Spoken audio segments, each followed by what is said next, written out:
Okay, I think we'll get started. And out of respect for everybody's time, wanted to say hello, welcome. Um, Glad that you're here and wanted to check in with everybody to see how you are first. Survived the Good, ready to primary, get so. Yes, yes, we did. Yeah, a lot of interesting things happened. Say the least. I asked the committee on counting ballots Wednesday at noon. Did anybody hear anything or experience any issues with last Tuesday and the primary election? And I guess I'll throw it open to the folks in this group as well. Any concerns, issues that folks have heard about? I didn't hear of any issues over here in Orange County or Alamance, anything like that. I hadn't heard anything. My impression on voting day was that it was pretty darn smooth. Um, that's my impression, my experience. When I went to vote myself, um, people were out, they were doing their thing on each side and really both engaging the communities quite well. People appeared to be comfortable. And I love the process. You know, we had the new process of having to show your ID. So I was interested in seeing my own experience going in and seeing how they would handle that. And it was just seamless, and so respectful. And I actually left there with a personal sense that they knew who I was, that they took that extra effort and they made me, state my address. They asked me nicely for my ID. I showed them my ID. Uh, Very professional, very, very professional and non-threatening. And I left there having a sense like, wow, they went to the extra step and, felt good. So that was my experience. How about yours? Anybody else? Yeah, mine was very smooth as well. I waited till election day to vote as well, and a small but steady stream at ours, and folks seemed to be in good moods, and things seemed to go smoothly. So, Yeah. Becky, any thoughts from your end? You're on mute, Becky.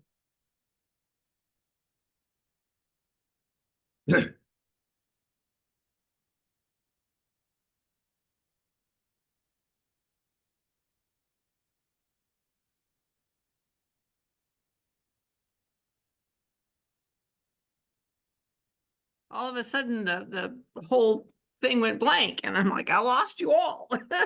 We saw you. I voted on Friday before the Tuesday election, and I had no problems. And I noted that I was number 1042, which I don't know how that. I mean, the Yancey County is pretty small, so I don't know how that compares to the past. But it was, I mean, there was a steady stream of people there, but I don't know if there were a lot of early voters. I don't have a sense of that. Yeah, neither do I. I don't have a sense of the numbers that came out for our county, which is sad. I've been so busy. I mean, look at me, you can tell. I've been so darn busy. And so I haven't been able to focus on the actual, just giving a sense of what I experienced. How about you, Nadine? I mean, there wasn't much of a I didn't vote in person, but there wasn't much of a I don't know, I haven't heard chatter. I think it was a pretty uninteresting primary. And there was actually like very few yard signs. Oh, Kind of, there wasn't much going on over here at least. So it just I I similarly don't have much to report, but I don't think it was very eventful, and I wasn't asked to be interviewed from the news, and usually they only do that if something happens. If I had known that, I Well, would be have sent a prepared couple for your way. November.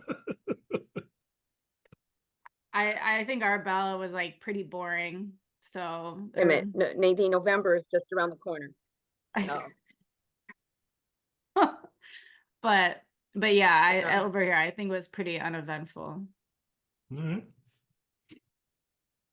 Very good. Okay. Well, okay.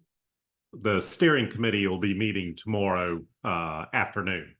So we're just trying to get a sense from various folks, that were meeting before then. Just if there were any rumblings, any concerns, any issues.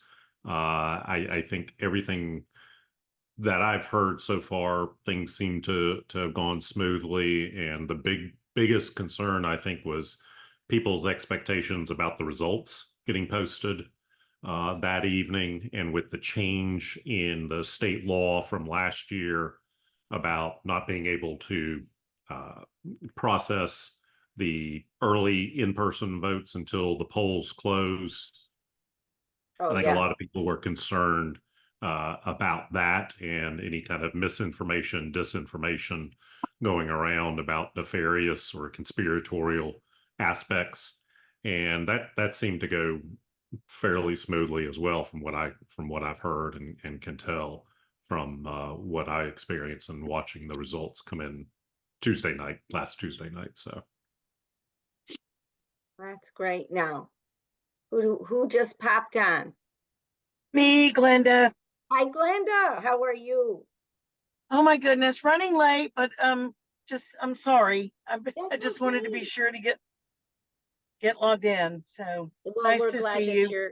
we're glad you're here, Glenda, and we were just Thank sharing, you. maybe we could hear from you about your experience on voting day or early voting. How did it go? What's your thoughts? Any problems? Well, no, I served as a judge on election day, and everything went fairly smoothly. I mean, we didn't have machine glitches, we didn't have role issues. And one of the things that I noted, because I was the one doing the stickers and giving them the ballot once they had been checked in and verified, everybody, and it wasn't one party or the other, but both parties seemed really happy to be able to present their ID.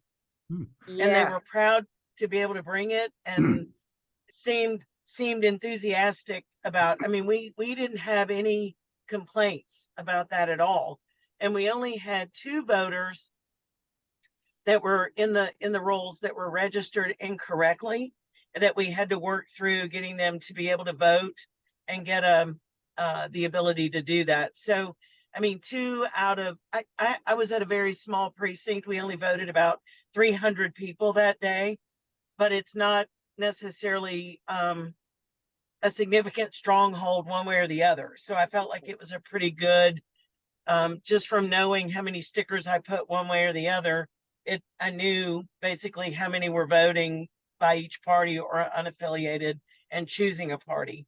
But we had no issues. I mean, it was fairly smooth day. How about the processing time after closing of the polls in counting the votes? How did that go for your county? Do you know? Well, we took, like for us, we took about an hour to shut down the polls. Our audit went rather smoothly. We didn't have any discrepancies or anything like that. And I think our county was, even though it was slower than normal, I think they were pretty spot on in getting the returns out as quickly as possible. So I don't think anybody felt, I don't know how many people really noticed a delay. Yeah. Good. Yeah. That's wonderful. Great news. So yeah. And I live in a county that's very much one party over the other, and a very much a strong position here. And I just didn't see that on election day. I felt like everybody was just there to cast their vote, do their duty, and and move forward. So Yeah. I didn't sense any negativity at all. Yeah, that's fantastic. That's great news. Kind We of need, surprised me, to be honest, but I didn't see it at all. well, So personally, it could be because we're really tuckered out from 2020. You know, I yeah, mean, you have to really think about the level of stress that went into 2020. I mean, it was tough. And I will tell you, those, um, too, another stress that I think maybe we could talk about is obviously the runoff primary. oh Is yes, it creates a significant stress on the Board of Elections to have to open all 80 precincts, to have to do early voting. And in our situation, it's only 4 people. It's yeah. 2 runoffs. So I don't know what your thoughts are about that. Michael, I don't know. You may have already addressed that, but um, that's what I heard from the Board of Elections is that puts an additional strain on resources, the ability to get people to work again, and a 16-hour day for 2 votes. Yeah, So it's a wow. lot, I think. Yes, that's something to consider very much. Yeah. I mean, to open 80 polls for us, I think it's like $85,000 to be able to staff and do that for a runoff. It's a lot. And to get people to work the polls a 16-hour day for 2 runoffs, I think is a lot. It's a lot. But I don't know the answer.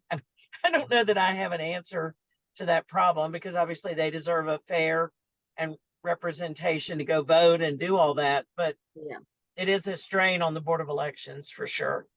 Strain on the whole community, on both parties, Yes, because they have to provide just the same amount of staff support and precinct right. support that they did in a regular election. Yep. So, yes, that's Yep. understandable. And I've been a part of that too, I know. So, it's tough for sure. But I will say my day was good.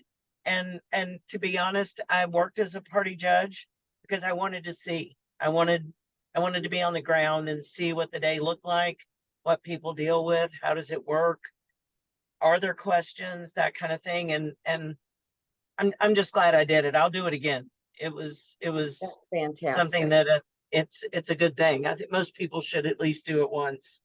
Yes, it's very eye-opening. It's easy to be It an is armchair referee about the Board of for sure. Elections in your county and then not have not actually putting in the time or effort or learning that goes into actually behind the scenes. The Right. production behind the scenes is incredible. Yeah. And so It's a lot of when work. yeah, it's like when I was working with the Orange County Board of Elections, I did 2 terms with them. It just was opened my eyes on a whole different level. Yep. And also it opened my eyes that, yeah, the importance of following rules. We don't Yeah. necessarily like the rules at times. We may have great disagreement about that, but the fact that we're there, we're not there to change them at that time. We're there to enforce them and Enforce them. follow them. And the the integrity that goes into that is a very, very important. So, and the attitudes, which Yep. it look fortunately in my county, in Orange County, which is, gosh, oh my gosh, a huge percentage over another party, very, very liberal here in Orange County. It I loved working in my county. It didn't matter because of the way that the board was handled. So Yep. that's what made the difference was our director. But anywho, I'm glad to hear that, Glenda. Thank you for sharing your Yes, experience. ma'am. Um, I was just going to say, Shawnee, Glenda, I will bring up to the steering committee about the issue of the second primary and the cost and infrastructure and investment needed. I cannot recall off the top of my head if we've got one of the committees looking at that. hey, There's a synapse that's firing that leads me to think that we didn't even think about that so kind of issue. But I'll talk to them and see where that might fall within the jurisdiction Okay. of the Hey, committee and share those issues and concerns. I'm I thinking appreciate it. maybe Thank you. I'm thinking where it could fit, and it could also fit under the administrative group. That's what I'm thinking. hey, There. it's Rachel here. I just want to say I met with the committee on primaries and election day process today, just for an initial planning meeting. And Chris Cooper brought up the point of the runoff, and so they have added that to their to-do list. So they are planning to cover that. And which committee was this again? It's the primaries and election day process, and they'll be meeting tomorrow morning. Okay, that's excellent. I want to open this time up now for Michael. Thank you for being here and guiding us through this process. Any news update of where we're at with the surveys that we put out? Any kind of updates? So everything was submitted to the four universities that we're working with, and that again is High Point, Meredith, Elon, and East Carolina. I haven't heard anything back from them because I don't know. They're all randomly in the field at different times. Some of them have taken and already claimed some of their areas in terms of the questions. So I'm kind of waiting to hear back from everybody as to what they're planning and when they'll be going out into the field with it. I'm thinking that if there are questions that don't get asked by one of the polling groups, I and Chris Cooper are trying to work together to maybe contract out a survey to be done by an external group that might catch all the remnants, the ones that didn't get taken care of.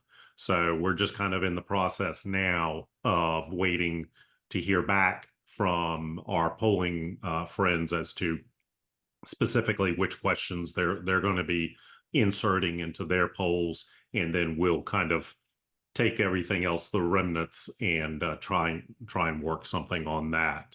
So that's the update there. I have a question. Yeah. I would be very interesting to know their methods and how they're going about engagement. I'm interested in that. And also if our surveys, when you put them out to a independent polling group, consultant group or whatever, is there going to be any efforts made also to at least give the opportunity for leadership of both parties and other parties too, to submit that survey poll among their members? So are you talking about, all right, help clarify Okay, for well, me. the survey that we developed, that we contributed. Right. One of my concerns was the outreach of how many people were actually going to be able to be even come in contact with the opportunity to complete a survey. Okay. And we're utilizing the four universities. That's great.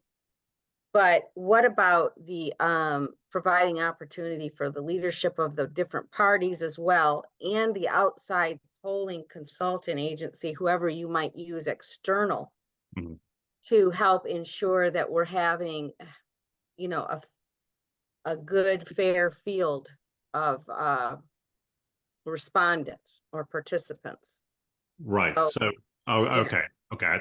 I think I see where you're going with this. So, we certainly want a randomized representative sample yeah, of North Carolinians. And so certainly those four academic institutions that run their own polls, they do that all the time. They have their methodologies. Each one of them takes different approaches in terms of reaching out and contacting respondents, but they all basically adhere to the guidelines and standards by which public polling is done, and that includes a randomized representative sample based on a number of factors, usually demographic, factors, but there are other considerations taken in. If we were to contract out, we would do the same thing and ask for, again, a randomized representative sample. Nadine, maybe you can, with your experience, if you've got any insight into that. But that's, that's pretty standard, I would think, for most polling organizations, private or public, to pursue a kind of representative sample to ensure that we're getting an accurate collection of opinions that statistically should reflect the public opinion of the state as a whole. Yeah, and I was interested too, are they, if this is just via email, okay, let's say email. My concern is the email banks. They would, and I'm just logically thinking that if you go to High Point University, they have their contacts. If you go to Elon University, they have contacts. And so it's limited to me. For utilizing an outside polling agency or consultant, how are they engaging people via email? Where are they gaining the access to people? And then because of my questions on that, my concerns, would a phone operation, would that be helpful to be able to have it more randomized? And if we are going to utilize just the emails, then my opinion is that we go to where we know that they have emails associated with voters, which is the State Board of Elections. It's with your major parties. They have a great contact list there as well. And you can, if they're pushing it out like that, it's still randomized in the sense that, you don't know who's going to be responding. It's still, there's an uncertainty there. So I guess I just have question on how they're going to access participants. If it's just by email, or is it going to go, are they going to go door to door within different precincts in different communities? Or are they going to have a phone bank, something, is the link going to be posted for a certain time on maybe the election board's websites across the different counties, the 100 counties possibly, and utilizing that? I don't know. So that's my question. To answer, I just looked it up. At least the Elon poll, they use a stratified sampling procedure. So it's not, and to be clear, the academic institutions function very much like an independent polling firm. They're not polling, it's just a poll that happens to be conducted by a university. There's no real difference in terms of how they get respondents. So I posted in the chat, like they have a very detailed methodology statement, but it looks like they use a bunch of different ways to contact people, using a systematically stratified weighting procedure. And that means that they're going to have a set number of like Republicans and Democrats and people of all different types of characteristics in their sample. So they will randomly get people within those like groupings, but there will be accurately a representative group of people, or our sample should, or the sample of these of our poll should look like the North Carolina population. So they'll just, like, instead of sampling randomly, and just getting whoever they get. They've decided we're going to have, 30% Republican, whatever their scheme is. Excellent. And they'll do a random sample of Republicans and find those people. So they already know the distribution of the demographics of the final sample. So the Elon poll has their stuff online, but these are polls that Could you like place national, huh? Could you place Elon the that page link in the chat Oh, so I to didn't where hear the you. polling is? That would be nice. Oops. You're breaking up on. Can you hear me now? Yeah. Yes. Can you hear me? Would it be possible if we could get the links to those pages of the different schools that are, if they have them, of their different methodologies? That would be nice to see. Doing Yeah. that. And I think they do mixed method. I think that's like pretty standard to have not just online. Some might be, I don't know all the polls, but it Right. usually there's a combination between telephone and online. So I feel pretty good about the North Carolina polls. I don't think North Carolina polls are known for being crappy. No, I So love I think North we're in Carolina. good hands. I think North Carolina does an excellent job actually on so many different levels. However, being a part of a committee like this, we need to do our due diligence and truly understand how they are doing these polls, what their methods they are using, so that when we're out into the community and we're talking and we give our final report as a group, that we have a true understanding of how this was done so we can provide an account. And I think that's vital. So to be able to see how they're doing it and to be able to have opportunities to question and give some feedback where you might see a problem, that gives us some time between now and our deadline in August to be able to say, hey, can we plug a hole here that maybe there's an issue here that we could do some outreach, something like that. So I'm just, just wanting to know. I think that's important. Yeah. Definitely. Okay, yeah. Uh, Michael, do you have any other updates for us? The only, well, two more things. I'm still working on compiling each of the vote methods from 2008 to 2022, basically breaking down the numbers and the percentages in the voter history data file of how ballots were submitted, along with the party breakdowns for each vote method, so that we'll have that, since we're only focused on absentee by mail. But it seemed like last time folks were really wanting to get a fuller picture in terms of absentee early in-person voting and then election day voting. So I'm trying to pull all of that information together into one file, and I'll circulate it once I get it completed. The other aspect is in Wednesday's counting votes committee, and Rachel can chime in also with what other committees are doing.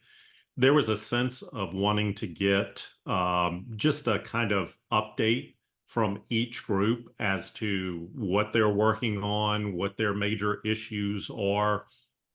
And we're probably going to talk within the steering committee tomorrow afternoon about maybe trying to set a day in April that everybody on the commission could kind of come together via Zoom, That would and be great. each of the committee chairs would kind of give a status update report. Here's what mail-in voting has been tackling, and here are some of the issues that we're doing, and here's what counting votes are doing, and all of the other committees, just to kind of give a sense, because that would honestly be a little past halfway, but we're about the halfway mark in terms of the work and the expectations of when we'll be submitting something.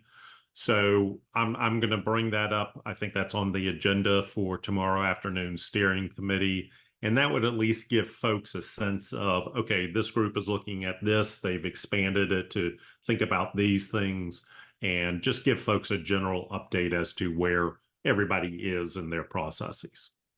That's really great. I would also add, I tried to, think about our committee and where it's been and where it's going, so that we're providing you, the steering committee, with a good product of our work. And I was thinking, what are we doing here? And my synopsis, and correct me if I'm wrong, my idea here is we've really focused quite heavily as a group in understanding the context, the assumptions that have been made regarding mail-in voting that tend to contribute to either trust or lack of trust, public trust, within the election processes. The secure in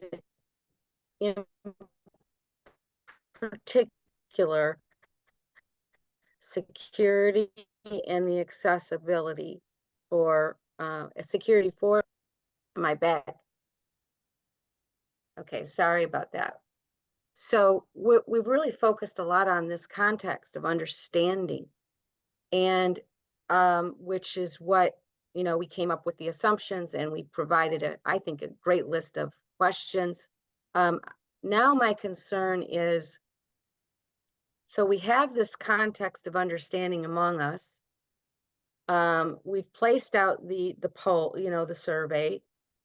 We developed a good method, I think we're really honing in on the essence of some of the issues that are concerning voters, the assumptions that we're coming up with.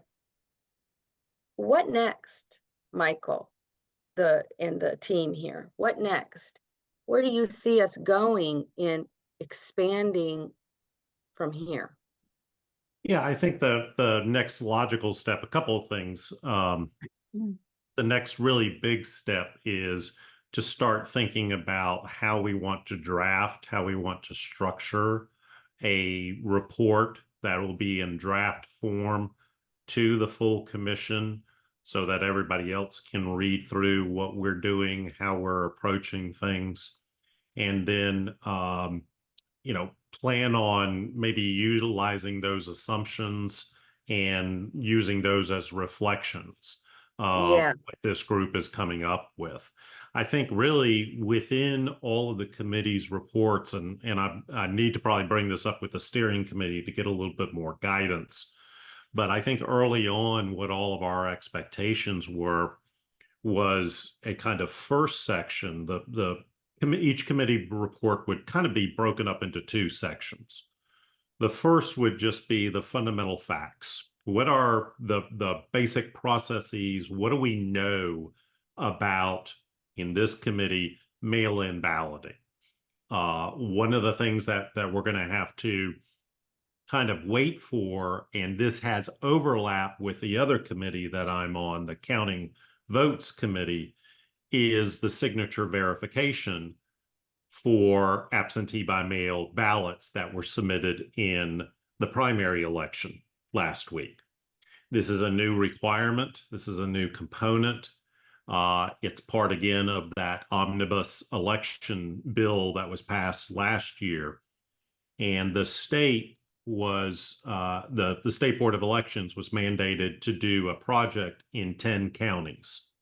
Those counties will report back about their signature verification processes, what issues were raised, if any. And that report is due back to the legislature by May 1st.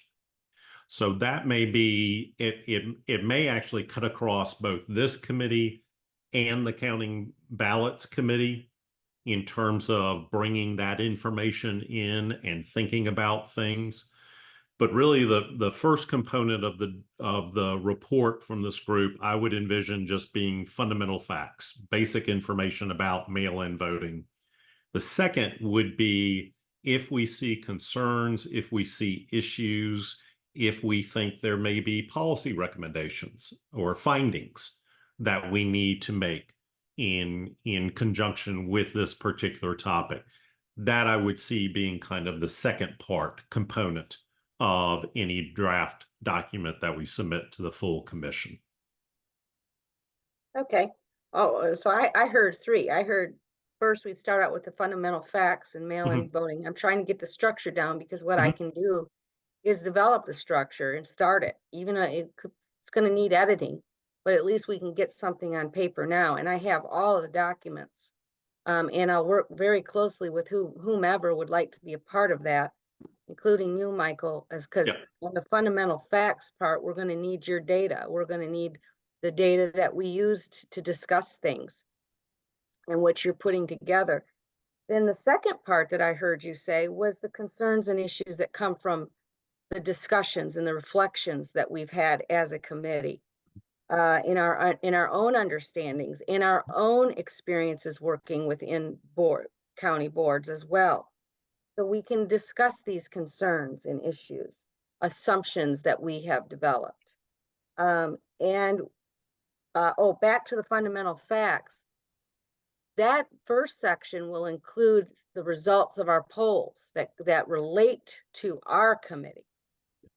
And then, of course, the concerns and issues. The third thing would be based upon the assumptions, based upon the reflections, based upon the data that we have compiled and how things actually operate within the state of North Carolina.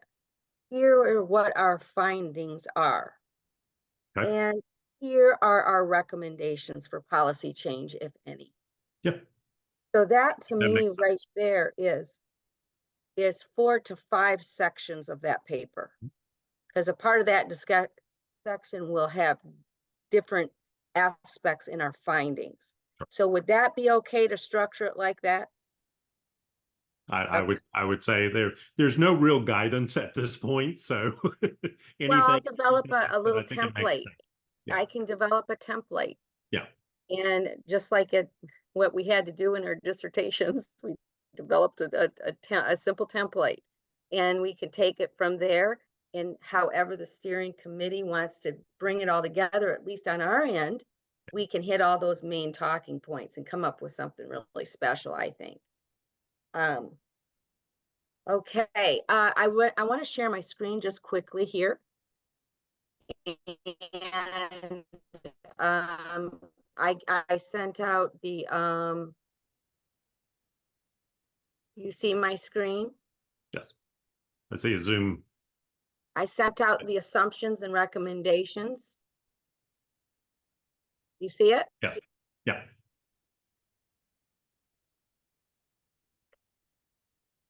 Telling me. But first of all, your thoughts, your review about this very close to final little template here. Did you want me to go over it? The first assumption was, I'll go over it quickly. The first assumption we came up and said some voters believe that mail-in voting lacks security compared to in-person voting due to concerns about tampering, fraud, or logistical issues like lost or mishandled ballots. Then the recommendations for this were threefold: to implement an educational campaign to inform voters about the security measures in mail-in voting, which are many. We have a lot going for us here in North Carolina. Highlighting features like barcoding, which we have, tracking, and signature verification to prevent tampering, fraud, and mishandling of ballots. Second, to introduce or improve mail-in ballot tracking systems, enabling voters to monitor their ballots from mailing to receipt. This transparency can alleviate concerns about lost or mishandled ballots, reassuring voters about the process's security. And establish voter assistance programs to support individuals with concerns about mail-in voting security, offer resources like hotlines, online chat support, or in-person assistance centers for guidance on security measures, fostering trust in the process. How do you feel about that section there quickly? Good, hands up, thumbs up. Okay. second assumption is that voters might have some awareness about mail-in voting, but may lack clarity on the procedures, the deadlines, or requirements, causing uncertainty about effective participation. The recommendation was provide easily accessible information on mail-in voting procedures, deadlines, and requirements through widely distributed materials like pamphlets, videos, and online resources. Additionally, use direct outreach via emails, texts, or calls to ensure all registered voters have access to this vital information. How's that? Mhm.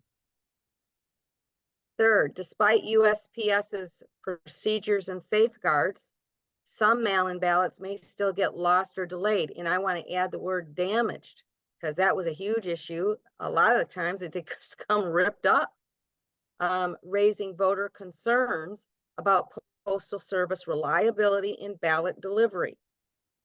The recommendation would be implement ballot tracking systems to provide voters with real-time updates on their mail-in ballot status and location.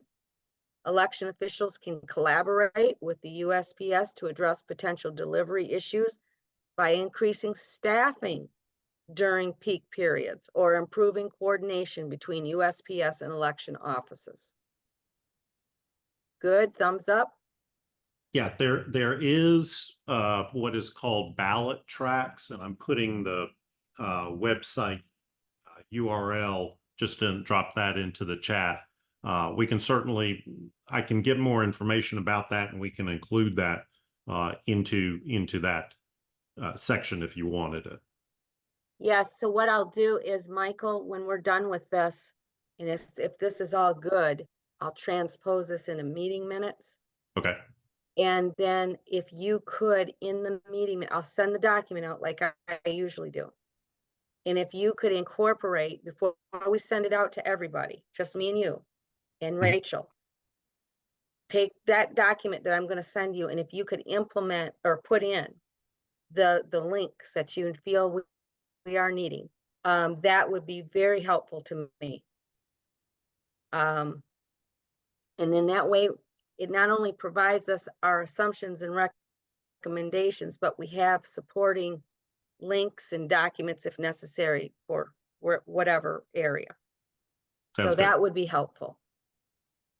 Okay, the next one is voters lacking reliable mail access or those with disabilities may struggle to complete and return mail-in ballots independently, facing barriers to full participation in the voting process. One of the recommendations is the NCVOE would establish a provision ensuring that postage is prepaid on every mail-in voting envelope. Thumbs up. Do we maybe want to mention something about like drop boxes? I think we talked about at one meeting. We don't have drop boxes in North Carolina, and if people are uncomfortable using the USPS, maybe an alternative way that they can. My feeling, because I did see that you put drop boxes. The reason I didn't add it there, and it was only because we don't have drop boxes in North Carolina. And to me, and we can have a greater discussion on this, Nadine, to me, drop boxes, providing drop boxes would be inserting dynamite into an already, public trust issue. Drop boxes to many are just not secure. So I would like to have a conversation about drop boxes, because personally, I wouldn't want to put my name on a white paper or anything that would be recommending drop boxes, because I just inherently do not believe that they are secure. And that might be my own issue, but I think there is a huge population that feels that way. So maybe some talk on that and some, following through with some discussion on that. The Voter Access Committee, the other committee I'm on, has talked about drop boxes, especially with student voters. So maybe it is a good thing to.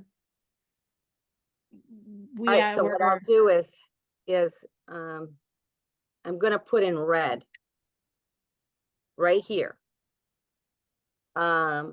Continue discussion on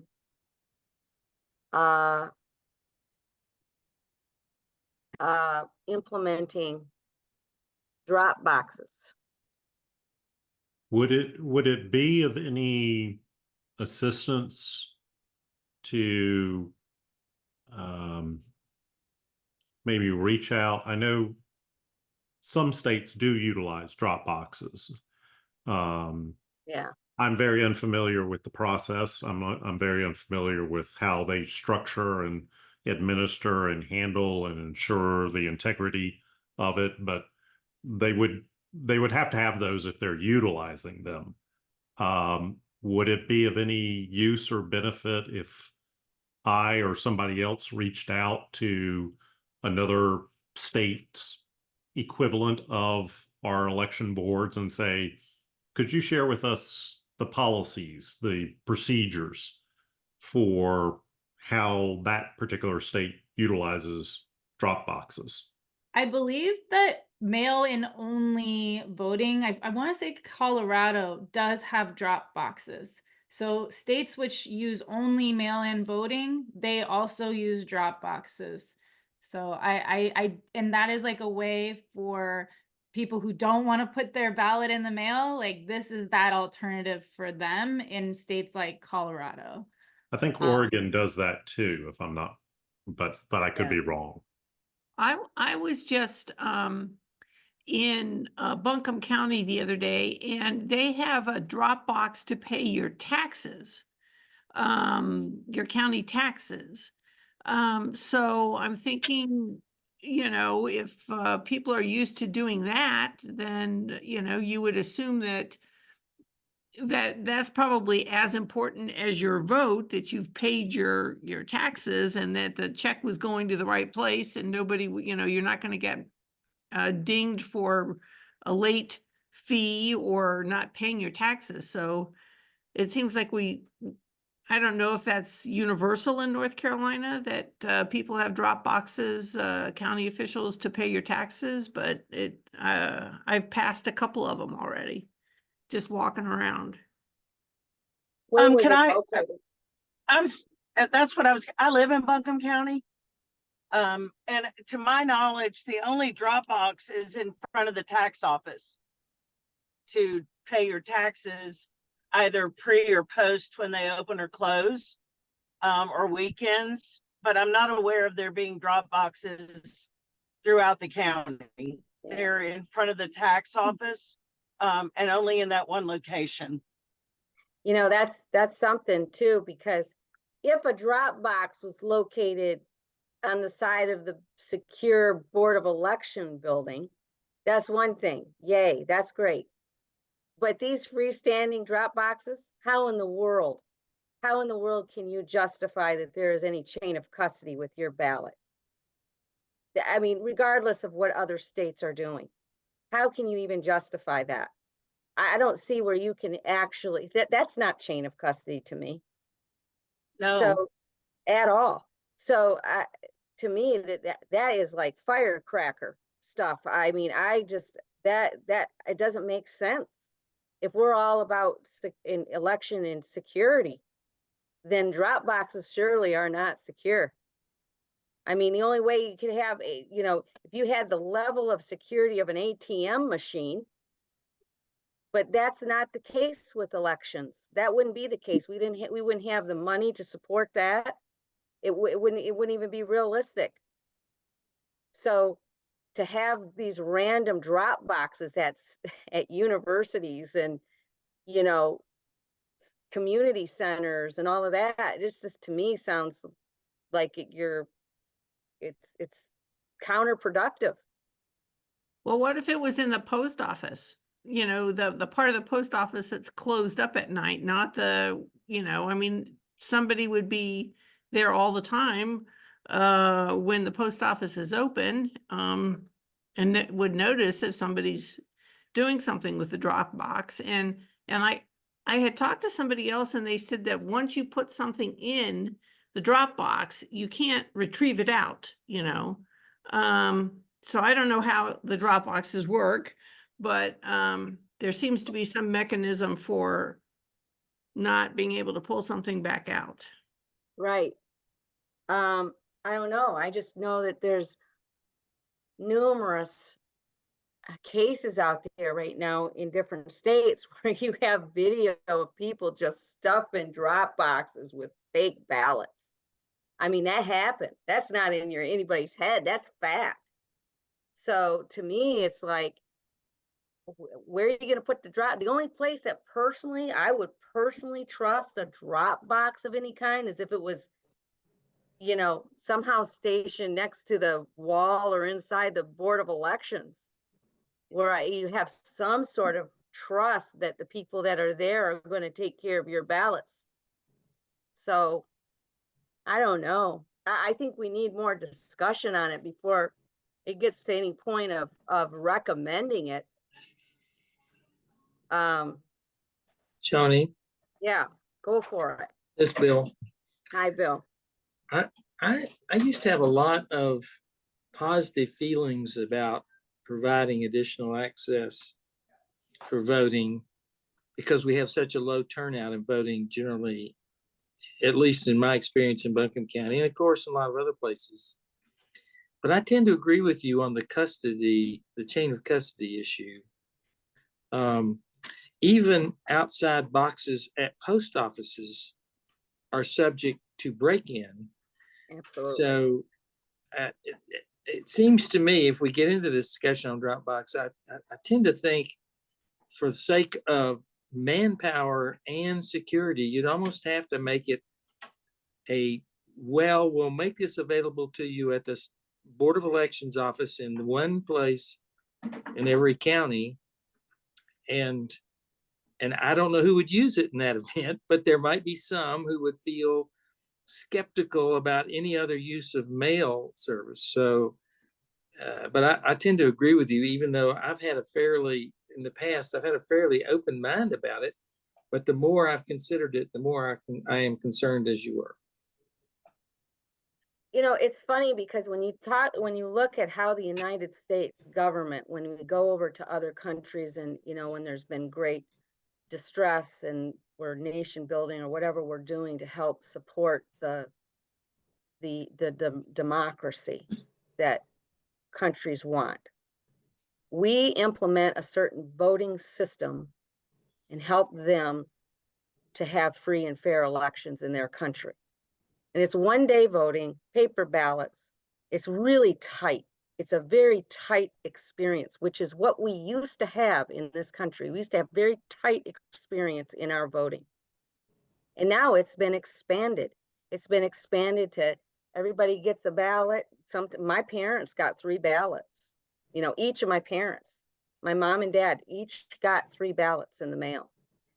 So it's just funny to me that, people, to me, it's like naivety, a great naivety about the intentions of people and the security of our elections.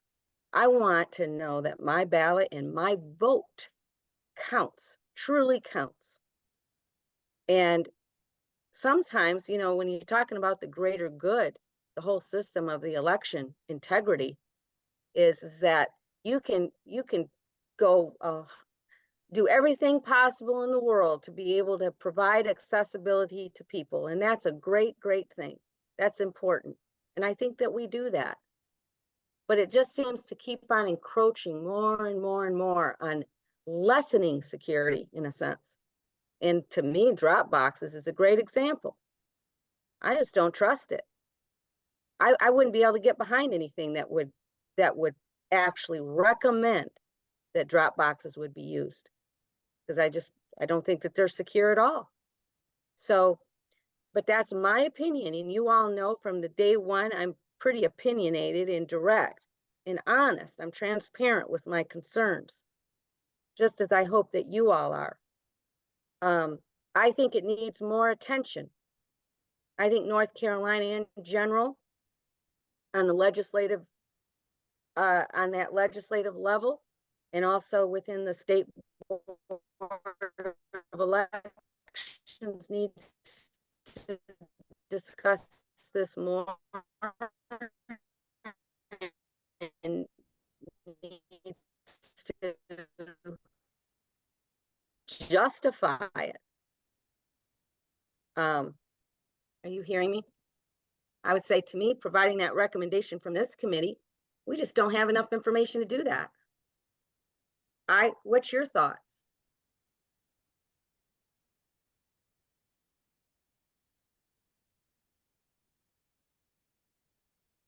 I mean, my personal thoughts is like we can look in and maybe discuss other or contact or have someone come in and talk about it from another state that implements it. Yeah, I just see that, to me, I think the alternatives for people who wish to use mail-in ballots but either have a difficult time using the mail, or they can't get themselves to a polling place with ease. It you can drop off a ballot at a polling place. And I feel like the drop boxes, I don't think they're just scattered throughout the city, but they are like maybe outside a polling place or in a government building that's under surveillance. And then on top of that, to me, like, if someone's going to commit election fraud, like there is a whole system for that on its own, which I think, if someone's going to just, like, I don't know, destroy a bunch of ballots in a Dropbox, like that's a whole crime on its own to me, that I feel like we can't stop someone from like committing murder or anything like that. So I think that drop boxes would be used, and I know in places where there are drop boxes, they are heavily used, like Texas, they use them, I believe. And if we only had one or two drop boxes, the other thing is then you're getting into situations where which communities get a drop box and which communities don't. Can you take public transportation to a drop box? And those types of issues, I think like having more than one is important. I personally am favorable towards drop boxes because I think it would put decrease the burdens of voting on a lot of people who have a lot more issues getting themselves to the polling place than others. And then also, if you're not willing to trust the mail to deliver it before election day, that's also I think a valid concern. If you want your ballot to be delivered, not destroyed. Like I had my W-2s like shredded in the mail, so I know it can happen. And I would use a Dropbox. If that option was available to me, I would be super happy to drop off an absentee ballot in a Dropbox rather than wait in line for like the one early voting place in New Hanover every time I go vote. So that would be me. It's that I think it would be a good thing to think about in terms of those who have the biggest impediments to voting. I think that there needs to be, I hear this often, these assumptions that people have difficulty voting and getting places to and fro. Like it's a prevalent thing. And I don't necessarily see really any strong data to support that. And I think the problem is that in all the goodness of people's hearts to do that, they're more than willing to reduce the barriers. Like barriers are not always bad. They create a deterrent effect as well. It's part of prevention. That's a preventative strategy. You want to prevent something that's also can happen. And so barriers are not necessarily a bad thing when you're talking about election security. I want barriers up there. I want some assurances that just not anybody can come and stuff. You brought up ballot destruction. Well, what about adding ballots that are not real, like that had happened in 2020? Thousands of ballots just being stuffed into ballot boxes. And I'm so, not so sure that's true. I mean, it seems to me that some of those people might have gathered up other people's ballots and dropped them in. I mean, I just Googled Dropbox fraud, and according to CNN, it says that do drop boxes invite fraud? This is baseless. Official ballot drop boxes around the country are specifically designed and set up to securely receive ballots without tampering, theft, or other kinds of fraud. They're designed with anti-tampering measures affixed to the ground, made with durable materials, and monitored by video surveillance often, and there is no evidence that the boxes were used for fraudulent purposes in the 2020 presidential election. oh, well, then we'll have to go back to the most recent reports on Nevada. What's happening in the news right now in the state of Nevada. 300,000 ballots. So in question. So it just depends on, we just don't, that's my point. We make a lot of assumptions, and there's a lot of, very divisive ideas and perceptions about what happens to our ballots, and the security of them. To me, I like to take a more reasonable, logical approach when you have questions, and that is not, until things get worked out, you don't open up more holes to the potential. To me, just don't do that until you get things worked out. But anyway, I think it deserves conversation. And I think it's a very big issue, a very big question. I don't know how to move forward with the Dropbox issue here. Let me talk to Martha Croft on the steering committee in particularly. She does a lot of research in election Okay. administration, and she may know of some research about drop boxes and where we might be able to find a list of the various states that utilize them, maybe linked to some policy documents that they put forward for the use of drop boxes. I have to think that there's got to be stuff out there, much like what our state board of elections does, is put a lot of information out on the web. I'm sure a lot of states that utilize drop boxes also, I would think, would have public information available, and we can almost create a kind of matrix of these states have them. These are the approaches that they take to ensure the integrity of the ballot. We also have to remember that if a ballot goes out, there's a record of that ballot going out. If a ballot is received, there's a record of the receipt of that ballot. If the ballot received was never sent, there would inherently be a conflict within the record keeping, and that ballot would be questioned as to the legitimacy of it. That's a very good point. That's a very good point. So I think, we have talked about the numerous checks and balances within North Carolina for if a ballot is mailed out and a person goes to vote in person, maybe they've got their mail-in ballot lying on their kitchen table, but they decide, you know what, I'm just going to go do it in person and, not worry about the mail-in ballot. Well, once they show up at the polling place, there's a record of a mail-in ballot being sent. That mail-in ballot is then excised. It is marked as, non-receivable because they have submitted an in-person early ballot or an election day ballot. So, the checks and balances certainly is a component of all of this, but I think getting some basic information would help us to be able to make more informed, understanding decisions, how we want to approach it to the full commission. That's great. I'm glad you brought that up too. Again, North Carolina does so many things that are right. We do in that area.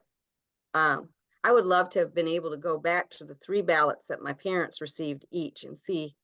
I didn't think of it then, but see if they were actually different numbers on the ballot. Was that in another state or was that in North No, Carolina? here in Wake Forest. I was there when they received them.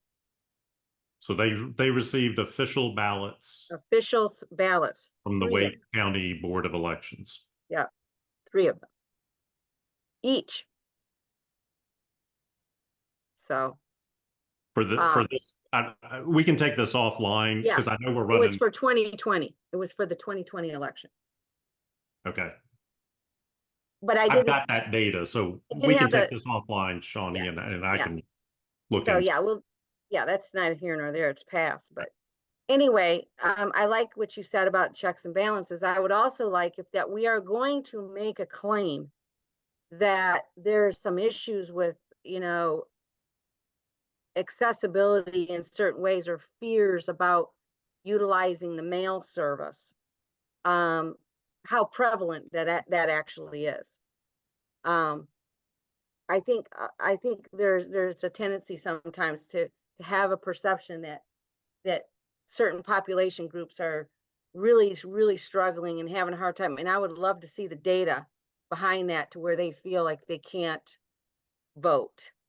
I actually have data I haven't processed, but I did have a feeling thermometer about the USPS Postal Service. If you want me, I haven't looked at it, and I think it's from 2018. It's either 2020 or 2018, but I Okay. know I did ask.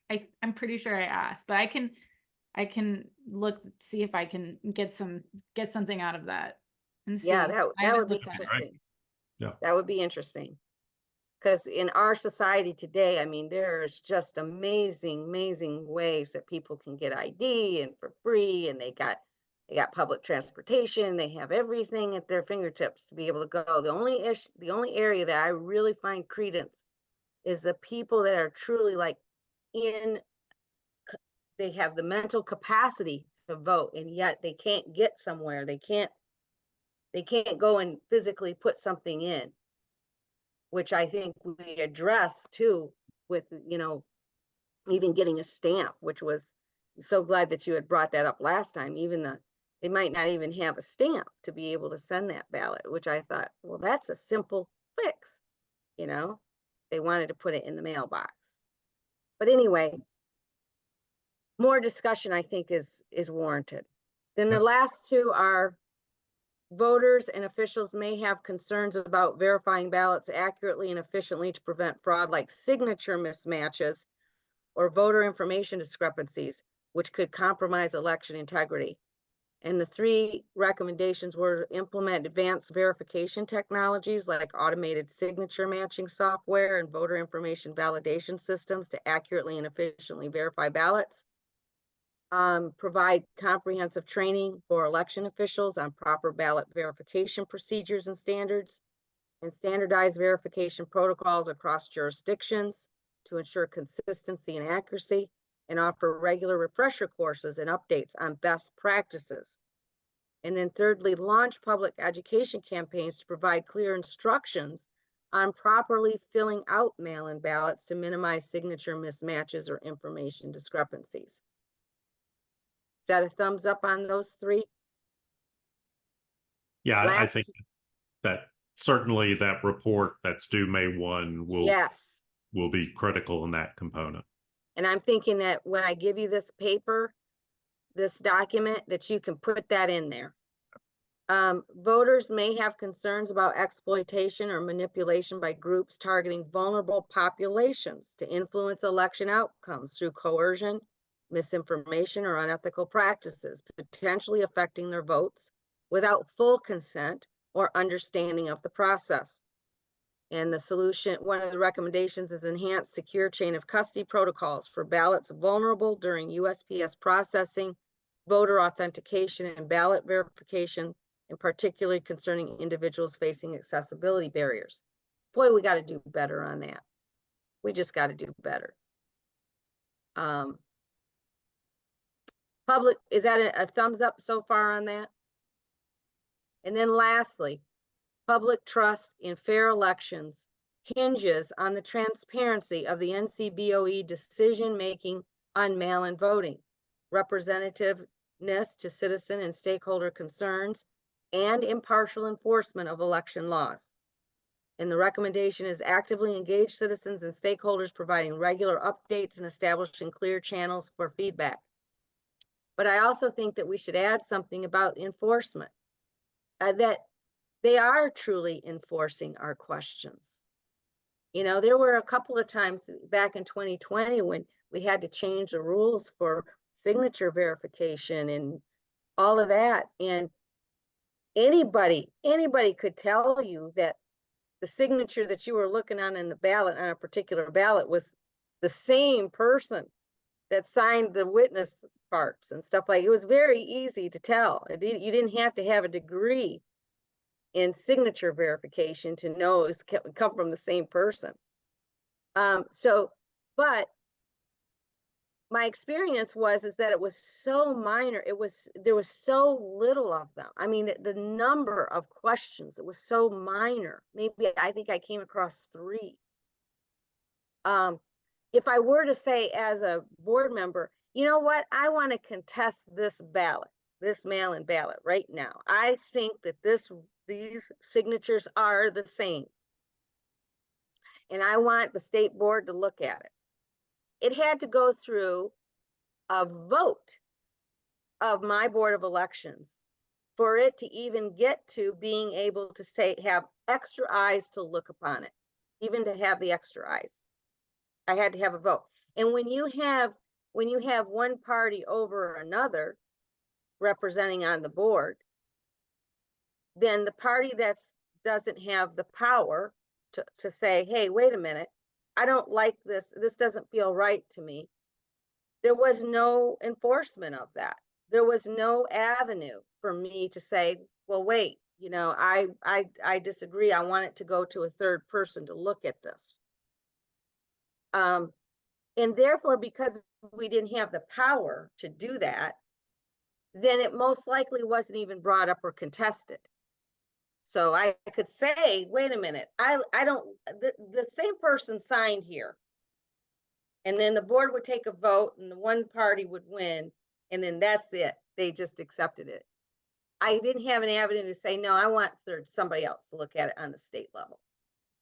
And then have some assurance that they actually did look at it and then came to a decision where they could cure it or whatever they were going to do about it. That's my experience on that. Any thoughts about that? About the transparency and the enforcement side of things of the Board of Elections?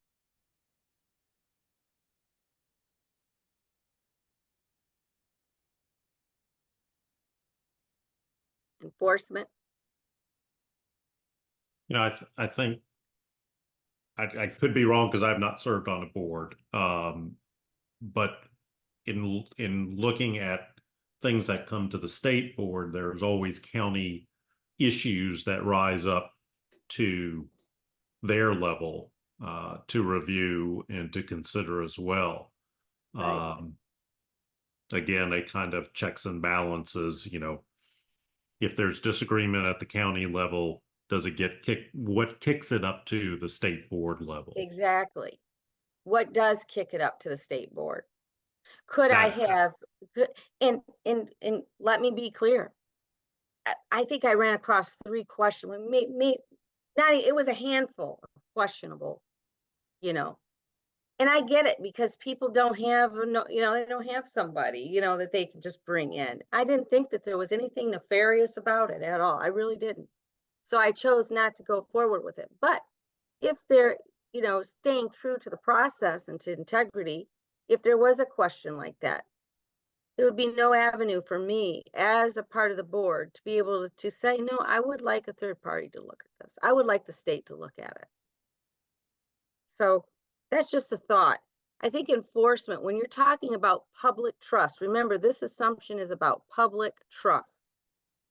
How does the public trust that the processes are truly, if they are found to be fraudulent in any way or enact something goes wrong, that the enforcement is actually there? What happens? That's what I'd like to know. I don't think that we see any activity on that, you know?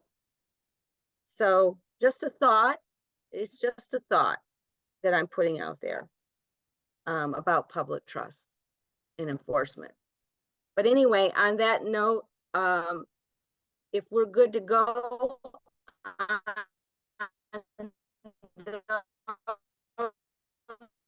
with a thumbs up on those assumptions, I want to put this out here to send this document. Might be some delay in getting your meeting minutes back. Are you still there? Yeah. Yeah. You were breaking up So, just a little bit. yeah. But. There might be some delay because, you know, I have a pretty quick turnaround. From usually you'll get it by tonight. But because we want those links in there and that support from Michael, I think that it's just going to be a slight delay in getting these meeting minutes back to you. I would say at this point, if everybody's okay with it, I will start to draft a structure of the paper. And Nadine or Becky or anybody, Bill, would you be willing to, if I draft the structure, would you be willing to look at that and put your 2 cents in? I would like in the draft of that structure to also include some of the discussions that we've had, kind of like a preliminary draft. And in that way, we got something to work from as a team. And by Yes. the way, huh? Yes, I'd be happy to help if you want. Oh, some, thank you, Bill. Then if you that's want what some I'll do. critiquing. That's Shawnee, what I'll do. Let me before you put in too much effort right now. Okay. Let me get through tomorrow afternoon steering committee. I've got an email crafted to them to put that specifically on the agenda as to formatting, and then Sure. I'll follow up with you. That would be I just great. don't want you to get invested in something and the steering committee says, no, this is the way we want the formatting to be. Perfect. I'm okay with that, but Okay. I'm just waiting, and I type fast, so I'm waiting because I'm on it like white on rice. Okay. Also, lastly, I want to thank you again for those that provided the insight into the recommendations. And let me just say this, even though that there is some tension regarding drop boxes, there's always tensions in something. That even if we can just have that discussion, we can present that in our paper. We can say those things. That the committee discussed this, that there was a lively discussion over one side took this view and these concerns, and this side took another person took these concerns. We can share that in the paper so that it is a transparent thing, that we were struggling with this idea of drop boxes. And in that alone would be just, I guess, raises the bar in the integrity of our paper that we're going to present. Does that feel good to people? I agree. Like if we just put, maybe just, if we can't come to, maybe we won't come to an agreement, but we could just give it, it's that to go to the legislature. So if we just give them all of the points of view and say, this is something that is for you to decide. Yeah. I mean, gosh, we could go round and round about it, and it's fair and it's right. This is what we're supposed to do. We're supposed to grapple with it. And it's okay. We don't have to be afraid. Remember what I said in the beginning when we started this. We don't have to be afraid of stating your opinions or where you're coming from. This is the part of the process that's so vital. So. Well, Shawnee, I applaud you for taking that position. If Michael and you need any help in researching, I have a very sharp retired lawyer friend in Eugene, Oregon, and he's actually knows that I'm working on this, and he's doing his own research, not even without asking. Wow. So he would be helpful maybe as a resource. He's quite a bright man. And if you need some Oregon help, I'll be happy to provide. I think that would be wonderful. Michael, that's one of our, that was one of the things that we discussed tonight. Is there somebody on the outside in a different state? Even if he's just working on it, his interest is in it.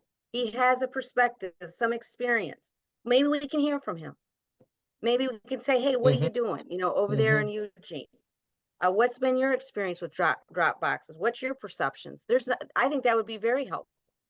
And that is certainly something that the steering committee had talked about. You know, do we need to reach out to experts? Do we need to reach out to other election officials in other states to get a sense of their policies, their procedures on whatever topic may come up? I think this is a perfect example of it, and we'll certainly use it for the steering committee's update tomorrow. Yeah, Bill, you might want to, in preparation, you know, let your friend know that, you know, that what we're doing, and that maybe the steering committee, he'd be one of the people that they would reach out to. Just have him prepared. Well, if he doesn't have the expertise, he certainly has the contacts Yes. and could refer us to the proper people. He just gave me a tour of the high desert area of Southeast Oregon yesterday. So Oh, wow. I'm in Oregon myself right now. Oh, how nice. Oh, So, that's wonderful. yeah. All right. Okay. Maybe you can just wander to the elections office. Check out the Right. Dropbox for yourself. Oh, there you go. Yeah. Yeah. That would be fun. You know, I'm going to Seattle on the 24th to the 29th. Hey, maybe I'll just go over into Seattle and see what they're doing, you know? Yeah. Well, I was very interested that the Asheville precinct workers, when I voted in the primary, pulled me aside when they heard I was working on balloting, and they weren't so busy they couldn't fully engage over what they're auditing and all their other procedures were, and they're quite proud of how well they ran that service. That's amazing. That's great. Yeah. You know, I think a lot of lessons learned in our elections, in the strife that's happened for so many years now, it's taken a toll. And I think the good part about it is something like this, that we're coming together and we're having honest discussions and we're trying to fix a problem. We're really trying to fix a problem where something that everybody can live with. And I think that's one of the positive things that came out of all of it. So, and certainly you all are blessings to me. I'm so proud to be able to work alongside you. And I think about you when I'm gone, you know, when we're away. So I want to make it good for you, and I want to make it meaningful. Try to. So on that note, I'm going to get this to Michael and lovingly encourage a fast turnaround to satisfy my obsession about timeliness, and so that I can prepare for our next meeting. And I'm really looking forward, Michael, to getting what the steering committee's format down. That's simple to do. Yeah. That's simple. If I can have a format that I can get Bill and Nadine and whoever to start populating certain areas of that based upon our perceptions, our experience, and what we've come up with as a group, I think would be great. So Great. Thank you. I'll get this off and we will see you April, what is it? The second Thursday in April? 11. The 11th. That's right. Happy All right. Easter, everybody. Thank you. All Thank right. you. Bye-bye. Thanks, everybody.